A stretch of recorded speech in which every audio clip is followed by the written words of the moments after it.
ਸਤਿ ਸ਼੍ਰੀ ਅਕਾਲ, ਨਮਸਕਾਰ, ਆਦਾਬ। ਮੈਂ ਹਾਂ ਗੁਰਜੀਤ ਸਿੰਘ ਔਰ ਤੁਸੀਂ ਦੇਖ ਰਹੇ ਹੋ ਕ੍ਰਿਤੀ ਭੂਮੀ। ਪਾਰਸ਼ਦ ਪ੍ਰਤੀਨਿਧਾਂ ਦਾ ਚਿਹਰਾ ਲਗਾਤਾਰ ਸਾਡੇ ਸਾਹਮਣੇ ਆ ਰਹੇ ਨੇ ਤੇ ਪਾਰਸ਼ਦ ਜ਼ਿਲ੍ਹਾ ਪਰਿਸ਼ਦ ਉਮੀਦਵਾਰ ਵੀ ਲਗਾਤਾਰ ਸਾਹਮਣੇ ਆ ਰਹੇ ਨੇ। ਗੱਲ ਕਰੀਏ ਵਾਰਡ ਨੰਬਰ 4 ਦੀ, ਜਿਨ੍ਹਾਂ ਦੇ ਪ੍ਰਤੀਨਿਧੀ ਪਰਮਜੀਤ ਸਿੰਘ ਸਾਡੇ ਨਾਲ ਬੈਠੇ ਨੇ ਔਰ ਤੁਹਾਨੂੰ ਇਹਨਾਂ ਦੀ ਖਾਸੀਅਤ ਸਭ ਤੋਂ ਪਹਿਲੀ ਤੇ ਇਹ ਦੱਸ ਦਈਏ ਕਿ ਇਹ ਆਜ਼ਾਦ ਉਮੀਦਵਾਰ ਨੇ। ਆਜ਼ਾਦ ਇਹਨਾਂ ਦਾ ਕੀ ਕੁਝ ਮਕਸਦ ਸੀਗਾ?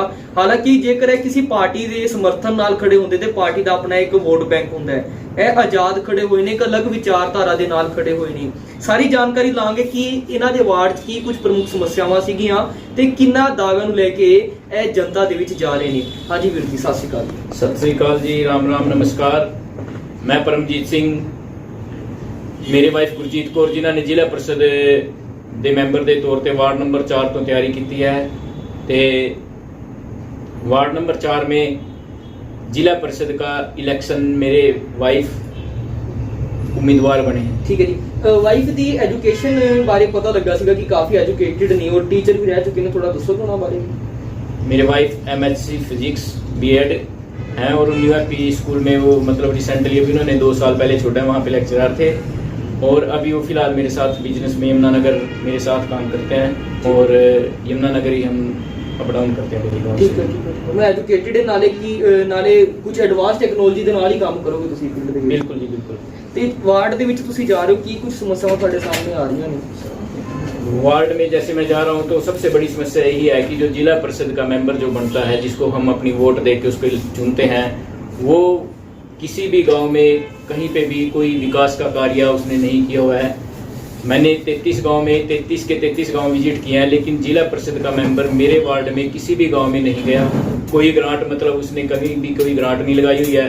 गांव वाले एक ही मांग उठाते हैं कि हम जिला परिषद का मेंबर जिसको चुनते हैं वो दोबारा गांव में एंट्री नहीं करता। मेरे गांव में भी सेम यही पोजीशन है कि मेरे गांव में सिंगल टाइम भी मेरे जिला परिषद के जो मेंबर हैं इस टाइम के करंटली, उन्होंने एक बार भी विजिट नहीं की। कोई पैसा कोई ध्यान मतलब उन्होंने अपने वार्ड की तरफ नहीं दिया। ये मेन समस्या है कि लोगों के बीच जब तक आप जाओगे नहीं तो उनकी समस्या कैसे पता लगेगी। तो मैं लोगों के बीच जा रहा हूँ, अलग अलग समस्याएं लोगों की, जिन समस्याओं को मैं दूर करने के लिए ये चुनाव लड़ रहा हूँ। ਇੱਕ ਜ਼ਿਲ੍ਹਾ ਪਰਿਸ਼ਦ ਦੇ ਹੋਣ ਦੇ ਨਾਤੇ ਕੀ ਕੁਝ ਕੰਮ ਤੁਹਾਨੂੰ ਕਰਵਾਉਣੇ ਚਾਹੀਦੇ ਆ? ਤੁਸੀਂ ਗਾਵਾਂ 'ਚ ਜਾ ਰਹੇ ਹੋ, ਕੈਮਰੇ ਦੀ ਵਿਵਸਥਾ, ਗਰਾਊਂਡ ਬਣੇ ਹੁੰਦੇ, ਉੱਥੇ ਜਿਮ ਹੁੰਦੀ, ਜਿਮ ਦੀ ਪ੍ਰੋਪਰ ਤਰੀਕੇ ਨਾਲ ਵਿਵਸਥਾ ਨਹੀਂ ਹੁੰਦੀ, ਕੀ ਕੁਝ ਐਸਾ ਤੁਹਾਨੂੰ ਦੇਖਣ ਨੂੰ ਮਿਲਦਾ? अभी सरकार ने, हरियाणा सरकार ने जिला परिषद के अंडर कुछ नई चीज़ें जोड़ी हैं, जैसे कि जो गांव की सड़कें होंगी तो वो गांव की सड़कों का मेंटेनेंस जिला परिषद के साथ लिंक किया है। जिम, स्पोर्ट्स, कैमरे, तो ये भी जिला परिषद के अंडर ही आता है। पीने का साफ पानी प्रोवाइड कराना ये भी जिला परिषद के अंडर ही आता है। तो मेरा मेन मकसद रहेगा कि मैं सबसे पहले नशा को ख़त्म करूं, नशे से बच्चों को हटाकर एक स्पोर्ट्स की तरफ ले जाऊं। मैं चाहता हूं कि 33 के 33 गांव में मैं एक स्पोर्ट्स से रिलेटेड कोई ना कोई एक्टिविटी या कोई जिम गांव के अंदर बनवाऊं, जिससे कि जो बच्चे नशे में लगे हुए हैं वो नशे से हटकर स्पोर्ट्स की तरफ ध्यान दें। और स्पोर्ट्स में बहुत आगे फ्यूचर है। जैसे आप देखते हैं कि अब जो मेडल आए हैं कॉमनवेल्थ गेम में, वो मतलब सोनीपत इस साइड से, रोहतक साइड से ही आए हैं। अपने यमुनानगर में कोई मेडल नहीं आया। तो मैं चाहता हूं कि यहाँ से भी बच्चे गेम्स में आगे बढ़ें और अपना नाम रोशन करें। ਬਹੁਤ ਵਧੀਆ ਤੁਹਾਡੀ ਸੋਚ ਹੈ ਕਿ ਬੱਚਿਆਂ ਨੂੰ ਅੱਗੇ ਲੈ ਕੇ ਜਾਣਾ, ਨਸ਼ੇ ਤੋਂ ਦੂਰ ਕਰਨਾ। ਤੇ ਇੱਕ ਵੱਡੀ ਸਮੱਸਿਆ ਸਾਹਮਣੇ ਆਉਂਦੀ ਕਿ ਜਦੋਂ ਤੁਸੀਂ ਜਨਤਾ ਦੇ ਵਿੱਚ ਜਾਂਦੇ ਹੋ, ਜੋ ਜਨਤਾ ਵਿੱਚ ਜਾਂਦੇ ਹੋ, ਜਨਤਾ ਦੇ ਕੰਮ ਕੁਝ ਐਸੇ ਹੁੰਦੇ ਨੇ ਕਿ ਉਹ ਪੋਸੀਬਲ ਨਹੀਂ ਹੁੰਦੇ ਕਰਵਾਉਣੇ ਕਿਤੇ ਨਾ ਕਿਤੇ, ਜਿਵੇਂ BPL ਕਾਰਡ ਹੋ ਗਿਆ ਜਾਂ ਕੁਝ ਹੋਰ ਸਮੱਸਿਆਵਾਂ ਹੋ ਗਈਆਂ। ਤਾਂ ਉਸ ਚੀਜ਼ ਨੂੰ ਫਿਰ ਤੁਸੀਂ ਕਿਵੇਂ ਫੇਸ ਕਰੋਗੇ? मैं तो जनता के साथ खड़ा रहूंगा। अगर सरकार मेरी आवाज़ नहीं उठेगी, मैं जनता के साथ खड़े होकर वो मांग पूर्ण रूप से उठाऊंगा।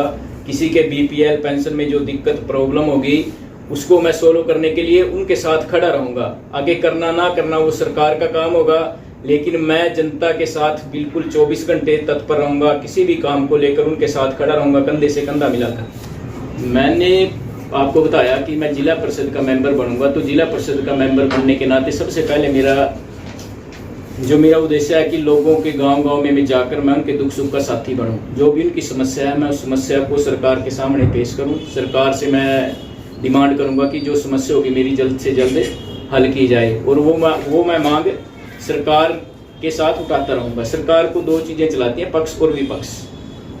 पक्ष में जो अभी बैठे हैं वो जनता की आवाज़ नहीं उठा रहे हैं। जनता के बारे में उनके लिए कोई समस्या नहीं रही है अभी फिलहाल में। वो जनता की तरफ से कोई समस्या विधानसभा या संसद में नहीं उठा रहे हैं।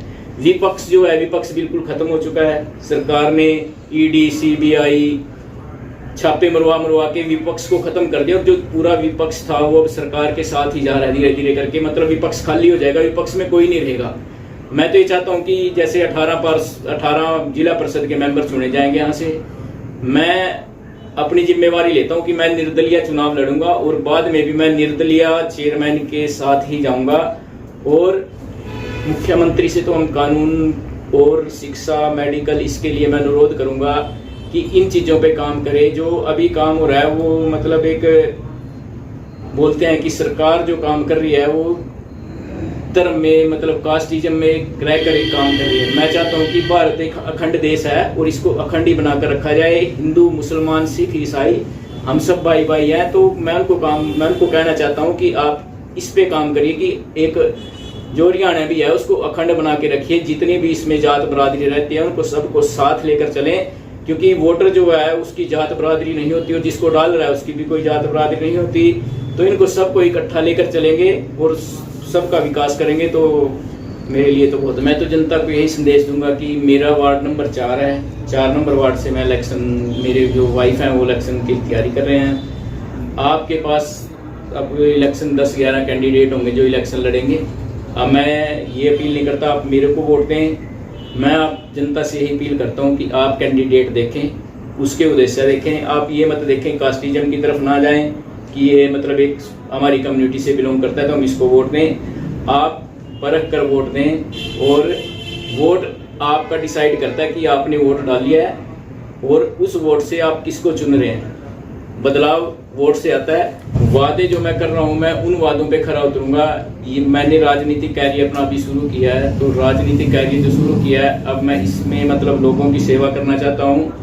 और जो मैंने वादे किए हैं, मैं तो एक वादा किया है कि अगर सरकार मेरी मदद नहीं करेगी मैं जनता के साथ खड़े होकर उनके दुख सुख में बागी रहूंगा और जनता की मांग उठाता रहूंगा सरकार से। अगर सरकार मेरे को फंड नहीं देगी, मैं निर्दलीय आजाद हूँ, अगर फंड नहीं देगी तो मैं जनता के साथ धरने पे बैठ के कहीं भी उसका मतलब प्रॉपर डिटेल दूंगा जनता को, जनता की मांग उठाता रहूंगा। अगर जो भी मीटिंग होगी, जहाँ भी मतलब जिला परिषद की मीटिंग होती रहेगी, तो मेरे वाइफ वो जनता की आवाज़ को, व्यवहार बहुत अच्छा है, वो सेवा करती रहती है मतलब लोगों की। तो वो अपने तरीके से जो भी मीटिंग होगी सरकार की, जिला परिषद की, वो अपने तरीके से आवाज़ उठाती रहेंगी। वो एजुकेटेड हैं और साथ में मैं उनके साथ रहूँगा। जो भी मतलब लोगों की समस्या होगी मैं उसको बार बार गाँव में जाकर सुनता रहूँगा। ਸੋ ਸਾਡੇ ਨਾਲ ਪਰਮਜੀਤ ਸਿੰਘ ਜੀ ਜੁੜੇ ਸੀਗੇ। ਤੁਹਾਨੂੰ ਦੱਸ ਦਈਏ ਇਹ ਇੱਕ ਕਿਸਾਨੀ ਪਰਿਵਾਰ ਤੋਂ ਤਾਲੁਕਾਤ ਰੱਖਦੇ ਨੇ। ਇੱਕ ਸਵਾਲ ਇਹਨਾਂ ਤੋਂ ਪੁੱਛਿਆ ਗਿਆ ਸੀਗਾ, ਜੇਕਰ ਗੱਲ ਨਹੀਂ ਸੁਣੀ ਜਾਂਦੀ, ਜਨਤਾ ਦੀ ਸ਼ਰਧਾ ਨਹੀਂ ਮੰਨੀ ਜਾਂਦੀ ਤੇ ਤੁਸੀਂ ਅਸਤੀਫਾ ਦੇ ਦੇਣਾ। ਤੇ ਇਹਨਾਂ ਨੇ ਇੱਕ ਹੀ ਗੱਲ ਆਖੀ ਸੀ ਕਿ ਸਾਨੂੰ ਸਰਕਾਰਾਂ ਤੋਂ ਕੰਮ ਕਢਾਣੇ ਆਉਂਦੇ ਨੇ। ਸੋ ਜੇਕਰ ਇਹੀ ਵਿਚਾਰਧਾਰਾ ਦੇ ਨਾਲ ਜੇਕਰ ਚੱਲਦੇ ਰਹੇ, ਜਨ ਸ਼ਕਤੀ ਨੂੰ ਨਾਲ ਲੈ ਕੇ ਚੱਲਦੇ ਰਹੇ ਤੇ ਕਾਫੀ ਅੱਛਾ ਵਿਕਾਸ ਹੋ ਸਕਦਾ ਹੈ। ਸਾਡੀ ਸਾਰਿਆਂ ਦੀ ਸ਼ੁਭਕਾਮਨਾਵਾਂ ਇਹਨਾਂ ਦੇ ਨਾਲ ਰਹਿਣਗੀਆਂ। ਸੋ ਹੁਣ ਤੋਂ ਮੈਨੂੰ ਗੁਰਜੀਤ ਸਿੰਘ ਨੂੰ ਇਜਾਜ਼ਤ ਮਿਲਾਂਗੇ ਅਗਲੀ ਖਾਸ ਰਿਪੋਰਟ